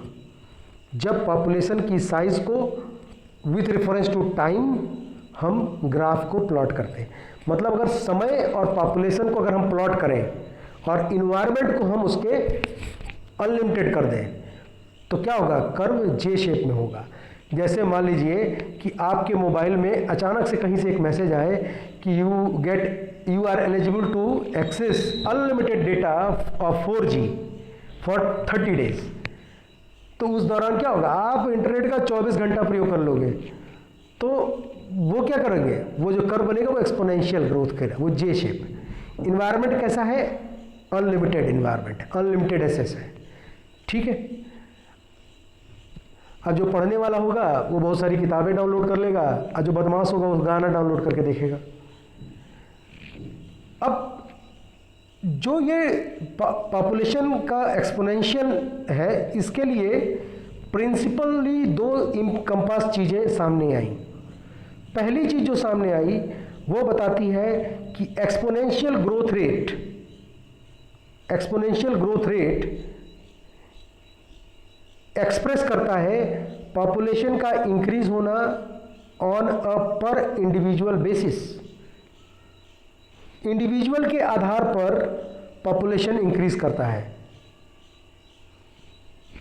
इंडिविजुअल के आधार पर पॉपुलेशन इंक्रीज करता है। ये मालूम है कि नहीं?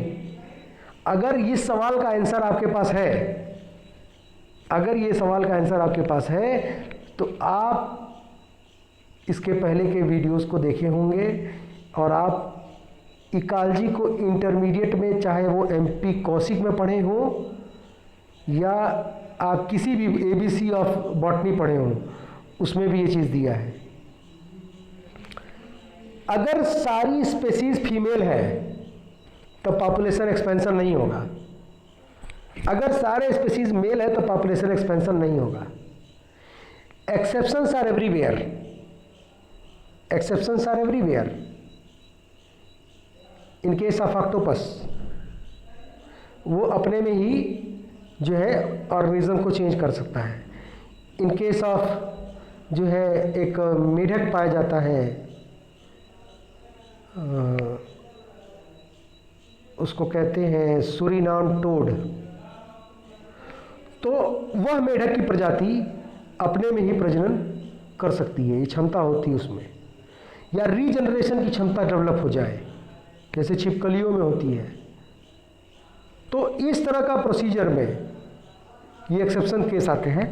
परंतु इन एग्जिस्टिंग नेचुरल इन्वायरमेंट या नेचुरल पॉपुलेशन ग्रोथ में जो पॉपुलेशन इंक्रीज होगा वो ऑन इंडिविजुअल बेसिस होगा।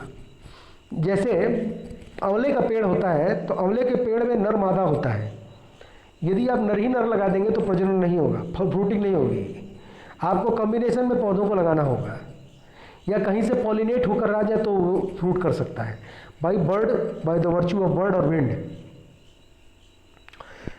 दूसरा प्रिंसिपल इनकम्पास कहता है कि rate of increase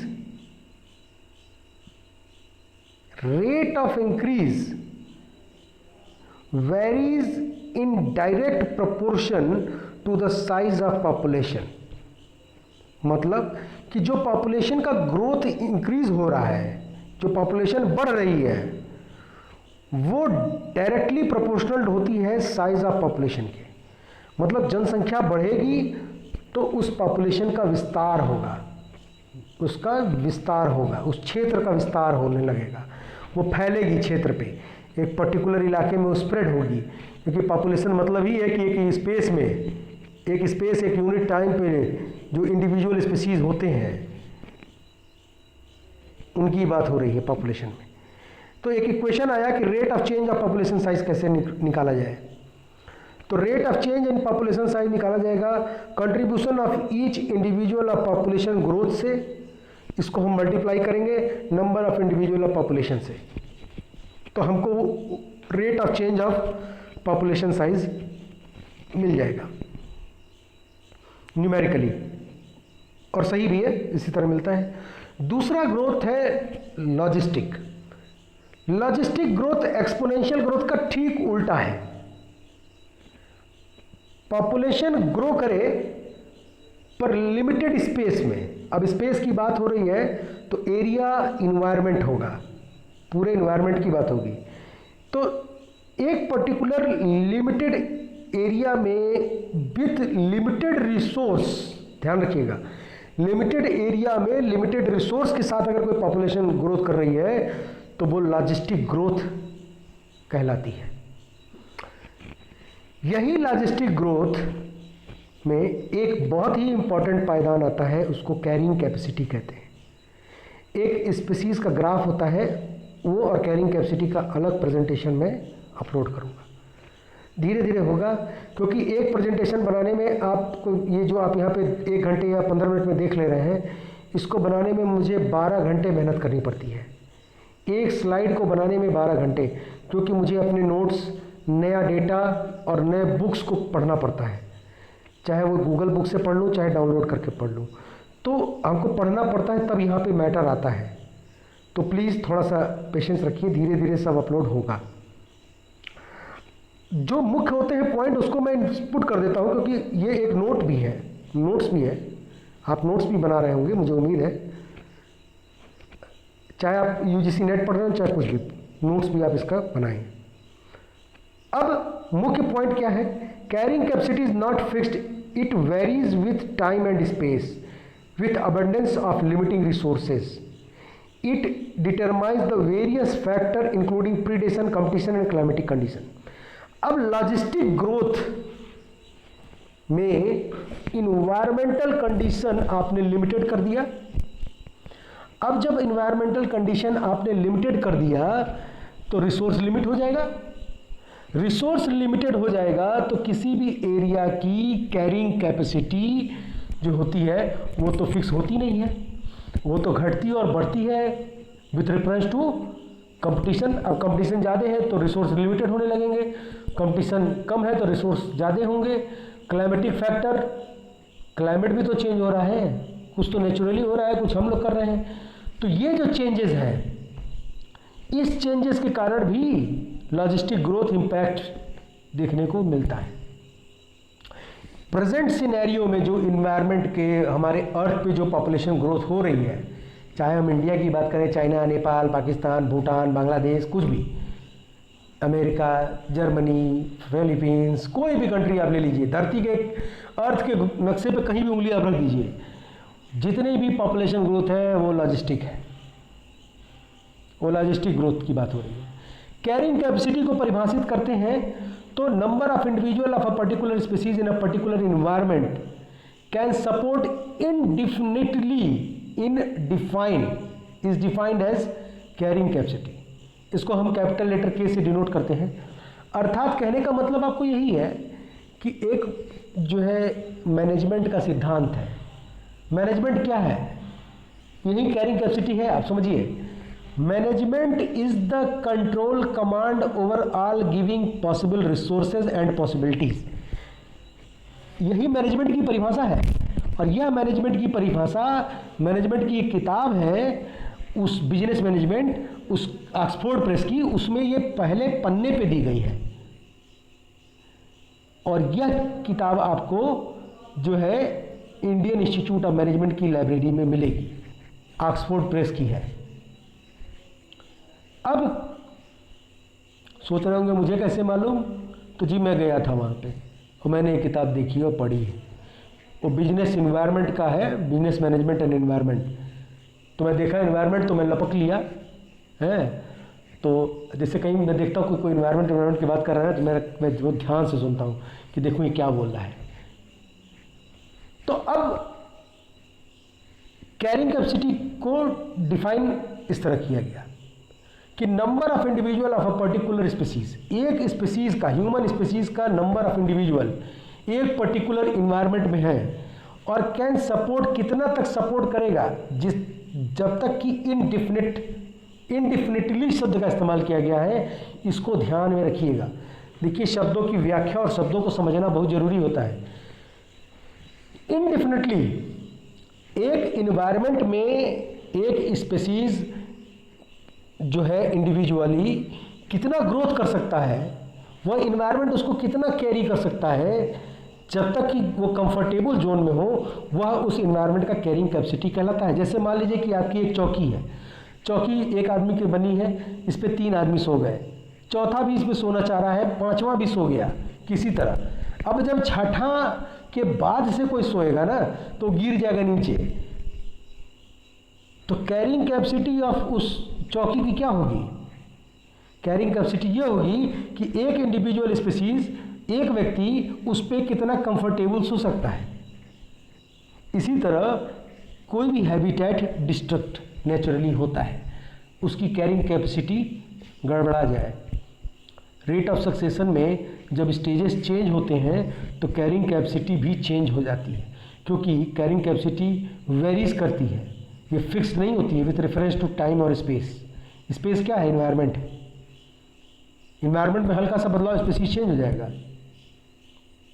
species change हो जाएगा।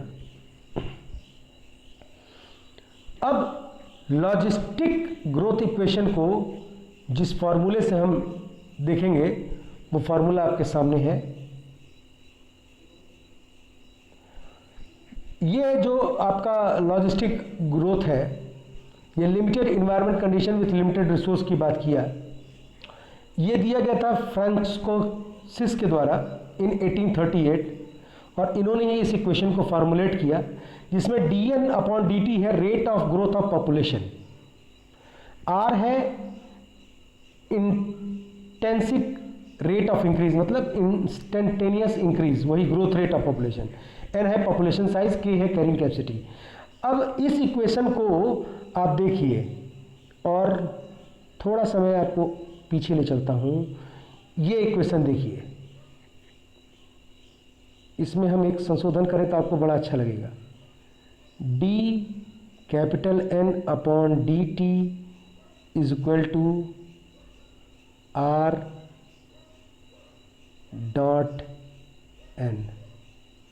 थोड़ा बड़ा लिख दिया मैंने, ये देखिए dn, ये capital, is equal to upon dt is equal to R.N capital. कई तरीके से भी इसको हम देख सकते हैं। जब वो मैं लाइफ टेबल और लाइफ साइकिल और स्लाइड बनाऊंगा ना तो आपको इसको और ज़्यादा ब्रीफ करके बताऊंगा। अभी चूंकि हमको केवल पॉपुलेशन इकोलॉजी पे फोकस रखना है, इसलिए ट्रैक पे रहना होगा। ट्रैक से भटकेंगे तो लोग कहेंगे कि ये कहानी सुना रहे हैं। अब 1 माइनस एन अपॉन के क्या है? पॉपुलेशन डेंसिटी डिपेंडेंट फैक्टर को इंडिकेट करता है। क्या इंडिकेट करता है? डेंसिटी डिपेंडेंट फैक्टर को इंडिकेट करता है। और इसी इक्वेशन के इसी जो कैरिंग कैपेसिटी वाला फैक्टर है, इसी कैरिंग कैपेसिटी के कारण dn upon dt equal to r into n, ये आप जो नीचे देख रहे हैं, ये कहाँ से देखे थे? अभी पीछे देखे थे आप, एक्सपोनेंशियल। ये dn जो मैंने बताया था ना, ये d स्मॉल रहेगा। ये आप हमेशा याद रखिएगा, ये मेरे से गलती हो गई है। dn upon dt is equal to r into n, ठीक है। अब ये जो इक्वेशन है ना, वो दरअसल ये है, ठीक है। अब इसी को हम लॉजिस्टिक ग्रोथ में जब पुट करेंगे वैल्यूज़ के साथ, तो हमको यही चीज़ देखने को मिलेगी, dn upon dt is equal to r into n. यह इक्वेशन कब बनेगा इन केस ऑफ लॉजिस्टिक? इसको समझना जरूरी है, क्योंकि ये तो एक्सपोनेंशियल का इक्वेशन है ना। लॉजिस्टिक में क्या कर रहा है? लॉजिस्टिक में ये तब बनेगा जब नंबर ऑफ पॉपुलेशन और जो माने जो पॉपुलेशन साइज है और कैरिंग कैपेसिटी उसकी बहुत कम हो जाए। पॉपुलेशन साइज को हम डिक्रीज कर दें।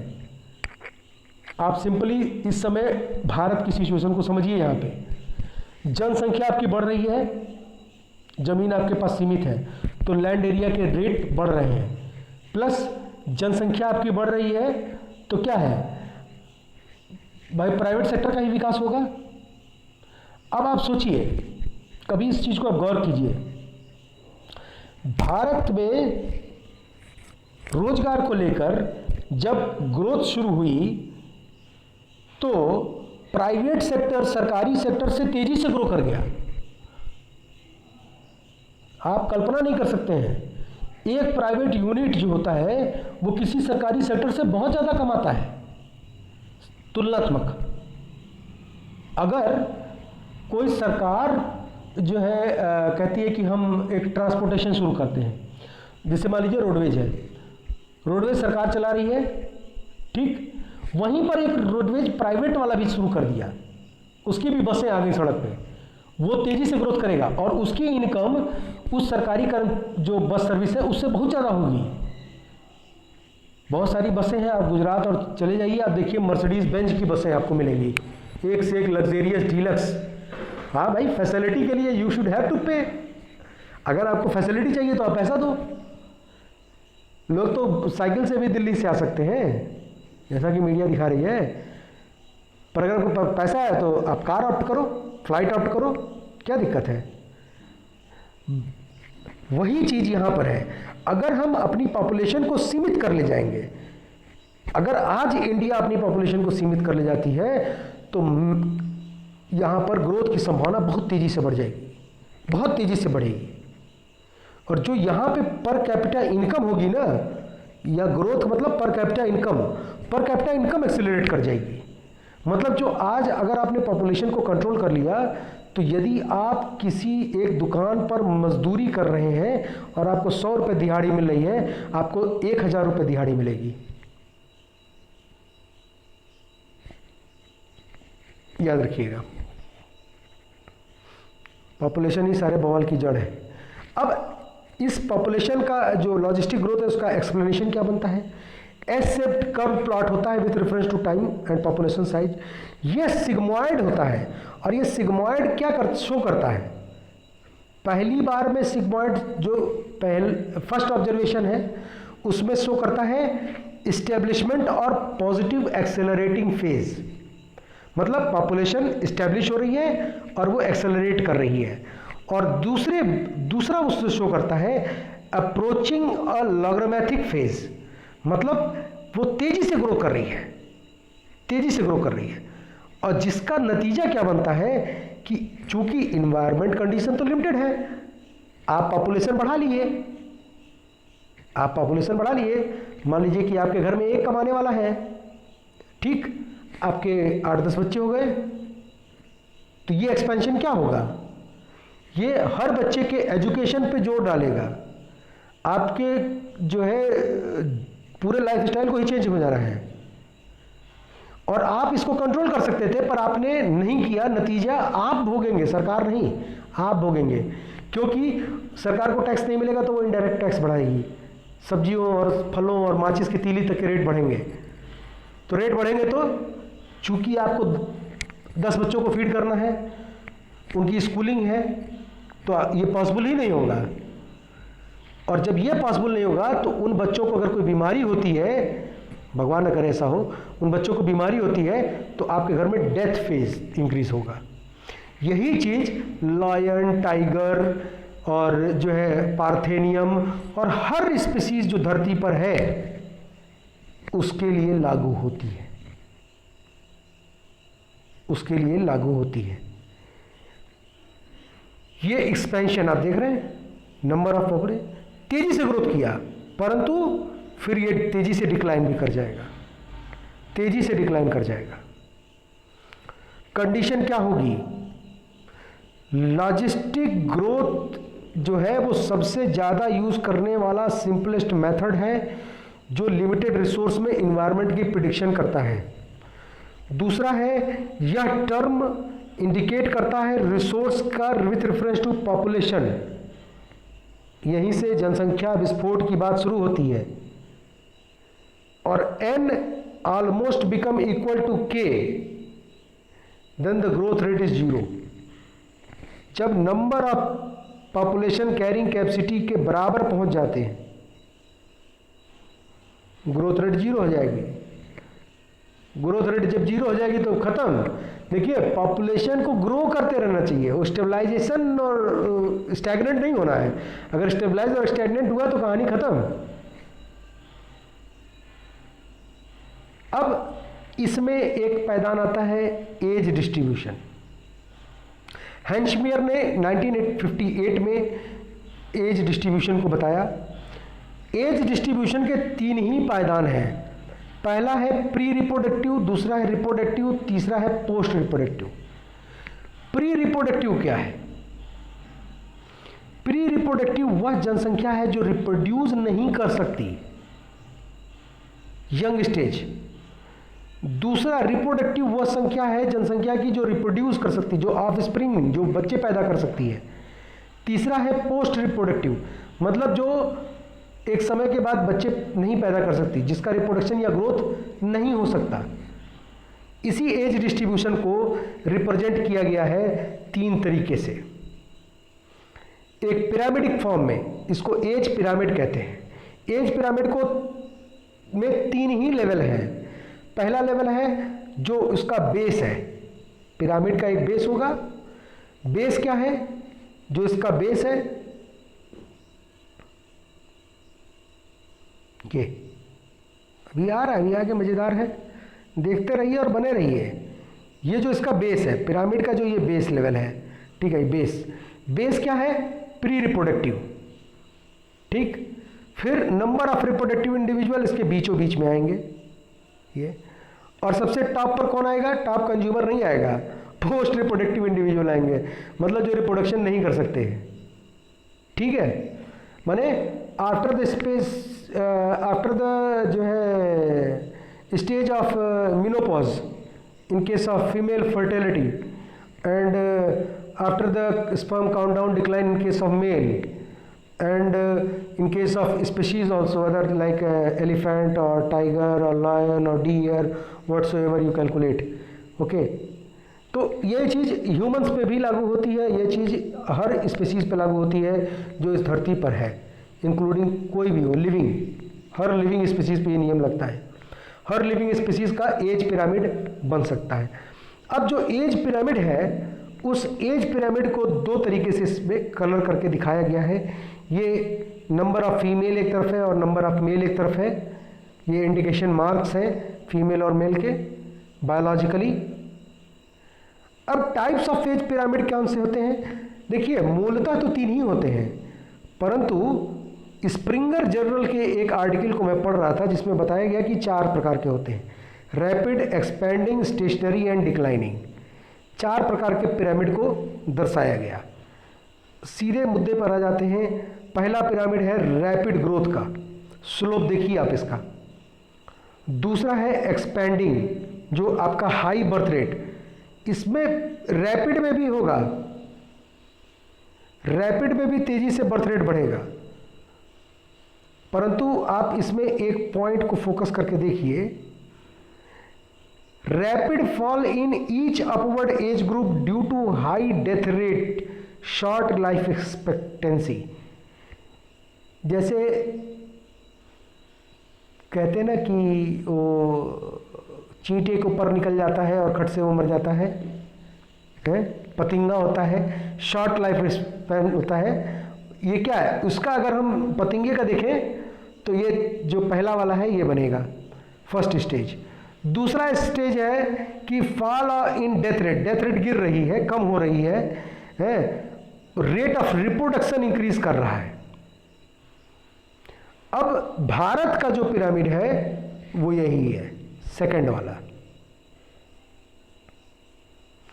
फोर्थ स्टेज स्टेशनरी फेज माना गया है, जिसमें कि सब कुछ बहुत ही संतुलन में चल रहा है, equilibrium phase as per the growth curve, शुरुआत में जो इक्विलिब्रियम कर्व बताया मैंने। और पांचवा है आपका लो बर्थ रेट, लो death rate, high dependency, longer life expectancy. मतलब कि आपके यहाँ बुजुर्गों की संख्या बहुत बढ़ गई, बुजुर्गों की संख्या बहुत बढ़ गई है, यंग लोग कम है जो कि आपका इस पैमाने पर आएंगे। इसको आप क्या कहते हैं कि पोस्ट रिप्रोडक्टिव बहुत है, प्री रिप्रोडक्टिव भी बहुत है, जितने होने चाहिए सफिशिएंट है, परंतु आपके रिप्रोडक्टिव पॉपुलेशन कम है। तो इस तरह की कंट्री के लिए बहुत खतरा है। और इसका ज्वलंत एग्जाम्पल है चाइना। चाइना में बुजुर्गों की संख्या बहुत ज़्यादा है, लाइफ एक्सपेक्टेंसी रेशियो वहाँ बहुत ज़्यादा है इन कंपेरिजन टू इंडिया है। हमारे यहाँ रिप्रोडक्टिव पॉपुलेशन ज़्यादा है इन कंपेरिजन टू चाइना। और संजोग से हमारे यहाँ जो कह लें कि जो प्री रिप्रोडक्टिव पॉपुलेशन है ये भी तेज़ी से इंक्रीज कर रही है। तो we are in better condition in comparison to China on the ground of population, but on the ground of resource availability we are very inferior than China. चीन की तुलना में हम बहुत इंफीरियर हैं, क्योंकि हमारे यहाँ रेट ऑफ प्रोडक्शन जो इकोनॉमिकल पॉइंट ऑफ व्यू है, जो रेट ऑफ रिसोर्स है, वो इन कंपेरिजन टू चाइना बहुत कम है, बहुत कम है। फिर एक टर्म आता है पॉपुलेशन फ्लक्चुएशन। पॉपुलेशन इकोलॉजी का ये पोर्शन आज मैं पूरा कवर कर देता हूँ, ताकि नेक्स्ट वीडियो में हमको फिर अगले टॉपिक को कवर करना पड़े, है क्योंकि टाइम भी हमारे लोगों के पास लिमिटेड होता है। पॉपुलेशन फ्लक्चुएशन क्या है भाई? फ्लक्चुएशन घटना बढ़ना फ्लक्चुएशन है।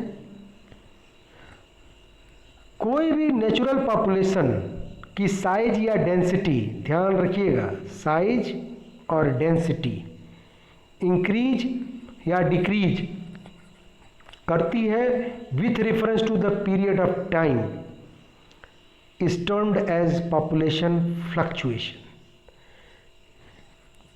आप कह सकते हैं कि rate of increase of population density and size on the ground of nature with period of time is said to be the population fluctuation. It is of 3 major types: non-fluctuating, cyclic and eruptive. बहुत आसान है, बहुत आसान है। Non fluctuating मतलब कि population remain static over all the year, साल भर वैसे ही दिखेंगे आप जैसे थे, साल भर आपकी पॉपुलेशन घट ही रही है या बढ़ ही रही है, उससे मतलब नहीं है, पर साल भर जो है आपकी ग्रोथ हो रही है, आप स्टेबलाइज हैं, स्टैटिक कंडीशन में हैं, कोई चेंज नहीं हो रहा है, दिन रात पर्यावरण बदल रहा है, उससे भी आपके पॉपुलेशन पे, क्लाइमेट चेंज हो रहा है, उस पर भी आपके पॉपुलेशन पे कोई इम्पैक्ट नहीं पड़ रहा है, तो वो नॉन फ्लक्चुएटिंग पॉपुलेशन कहलाती है। साइक्लिक पॉपुलेशन दो प्रकार की होती है, एक सीजनल होती है, एक एनुअल होती है। जैसे कहते हैं ना, पतंगों का सीजन आ गया, यही बारिश के बाद पतंगों का सीजन आ जाता है, दीपावली तक रहता है पतंगों का सीजन, तो ये सीजनल हो गए, साइक्लिक हो गए। एनुअल वार्षिक, साल भर में जो है उनका सीजन चेंज हो, एक साल लग जाए उनका सीजन बदलने में उस स्पीसीज का, तो साइक्लिक हो गए। जैसे गर्मी में छिपकलियाँ दिखती हैं, ठंड आते ही वो हाइबरनेट हो जाती हैं, मेढक बारिश में दिखते हैं, उसके बाद हाइबरनेट हो जाते हैं, केचुआ दिखता है बारिश में, फिर हाइबरनेट हो जाता है, सुसुप्त अवस्था में चले जाते हैं। ठीक है, तो ये सब क्या है? देखिए मैं फिर कह रहा हूँ, इन्वायरमेंट एक ऐसी चीज़ है, विषय है, जिसको आप अपने पूरे जीवन काल में देखते आए हैं, पर अब जब हम आपको बता रहे हैं कि जो तुम पढ़े हो ये सब इन्वायरमेंट ही है, तो आपको अरे ये सब इन्वायरमेंट का टॉपिक था। हाँ हाँ भाई हाँ। अब इरप्टिव मतलब कि कोई भी पॉपुलेशन में क्लाइमेट में बदलाव आया, पॉपुलेशन वहाँ से माइग्रेट कर गई, कोई भी क्लाइमेट में बदलाव है, कोई भी इन्वायरमेंटल फैक्टर चेंज हुआ, चाहे वो आपका एबायोटिक में इडेफिक हो, चाहे आपका क्लाइमेटिक हो, चाहे टोपोग्राफिक हो, किसी भी प्रकार का चेंज आया, तो वो जो एब्रप्ट चेंज होगा जिससे वो पॉपुलेशन वहाँ से गायब हो जाएगी, तो उसको हम कहेंगे इरप्टिव पॉपुलेशन फ्लक्चुएशन। ठीक, तो ये तीन प्रकार के मुख्यतः होते हैं। अब एक टर्म आता है इसमें स्पेसिंग।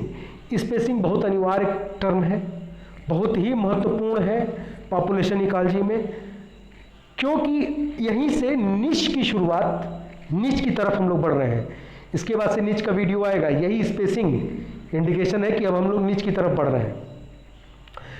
निच से पहले हमको ये समझना होगा कि पॉपुलेशन के दो स्पीसीज के बीच में, हर पॉपुलेशन के बीच में एक जगह होती है खाली, वो उनके व्यवहार को दर्शाती है। तो तीन तरीके के इंडिविजुअल पॉपुलेशन एग्जिस्ट करते हैं पूरे इन्वायरमेंट में, पूरी धरती पर नोन। पहला तो वो यूनिफॉर्म अरेंज रहेंगे, यूनिफॉर्मली उनका अरेंजमेंट होगा, मतलब एक लाइन से उनके घोंसले होंगे, या एक लाइन से उनका सांप का बिल होगा, या एक लाइन से उनका मूवमेंट होगा। दूसरा है रैंडम। रैंडम ये दर्शाता है कि उनका डिस्पर्सल मैकेनिज्म बहुत है, ये सीड्स के लिए अक्सर लागू होता है। रैंडम जैसे आप धान रोपते हैं तो देखते होंगे कि यूनिफॉर्मिटी आप धान रोप रहे हैं। देखिए हर जगह आप इन्वायरमेंट पढ़े हैं, ये कोई नई चीज़ नहीं है, बस आपको हम इसमें ट्रैक बाउंड कर देना है, तो आपको लगेगा हाँ ये चीज़ हम पढ़े। धान आप रोप रहे हैं, वो क्या है, एक सीक्वेंस में तो रोपते हैं। अब अगर हम सरसों को ले छींट रहे हैं तो रैंडम। क्लम्प मतलब ये मोस्ट कॉमन पैटर्न है of spacing of individual in population. Elephant घेरे में फैमिली के साथ रहते हैं, बर्ड वी शेप में उड़ती हैं, ये सब क्या है, क्लम्प है। बैक्टीरिया से लेके एनिमल तक में अपनी समुदाय के साथ रहने की जो आदत है वो क्लम्प्ड है। ये क्लम्पिंग यही है। जैसे कुछ लोग होते हैं अकेले ही टहलते हैं, ठीक, कुछ लोग होते हैं 10 लोग साथ बिना निकले उनका खाना नहीं पचता है, तो वो क्लम्प को डिफाइन करते हैं, और जो अकेले निकल रहे हैं वो यूनिफॉर्म या रैंडम को डिफाइन करते हैं। अब क्लम्प पे एक है आपका, जैसे अब मशरूम की खेती होती है, ये क्लम्प में आएगा। मशरूम बहुत फायदेमंद होता है। पूरे दुनिया के किसी भी वेजिटेबल में लायोसिन और ट्रिप्टोफैन नहीं पाया जाता, केवल मशरूम में पाया जाता है। इसलिए मशरूम का सूप जो है वो क्या करता है, जब मशरूम में लायोसिन ट्रिप्टोफैन होता है, लायोसिन ट्रिप्टोफैन इंसर्ट ऑफ लैंगर्स के बीटा सेल पे एक्टिवेशन करता है, वर्क करता है, उसको मजबूत करता है। इंसर्ट ऑफ लैंगर्स का बीटा सेल क्या करता है, इंसुलिन बनाने का काम करता है, और उस पॉइंट को अगर हम मजबूत कर दें तो क्या होगा, इंसुलिन प्रॉपर बनने लगेगा। ये शुगर के मरीजों के लिए रामबाण है अगर इसका सूप पी रहे हैं तो। सिग्निफिकेंस ऑफ पॉपुलेशन इकोलॉजी क्या है, क्या महत्व है पॉपुलेशन इकोलॉजी का? इवोल्यूशनरी कंसेप्ट को समझने के लिए इस्तेमाल होता है। जेनेटिक ड्रिफ्ट को समझने के लिए, जेनेटिक वेरिएशन, भांति भांति के लोग क्यों धरती पर हैं, कहाँ से पता चलेगा? यही पॉपुलेशन इकोलॉजी से रिसर्च पैटर्न पे आपको पता चलेगा। एलियंस को मतलब दो अलग अलग जो जीन है मिलकर बने स्पीसीज को, फिर एक्सटेंशन ऑफ स्पीसीज, या कोई पॉपुलेशन का एक्सटेंशन हो रहा है, किसी स्पीसीज का एरिया का कैरिंग कैपेसिटी क्या है। एक कुर्सी 10 आदमी बैठ पाएंगे तो उसका कैरिंग कैपेसिटी है ना, एक बाइक पे सिर्फ 2 लोग बैठते हैं उसका कैरिंग कैपेसिटी है।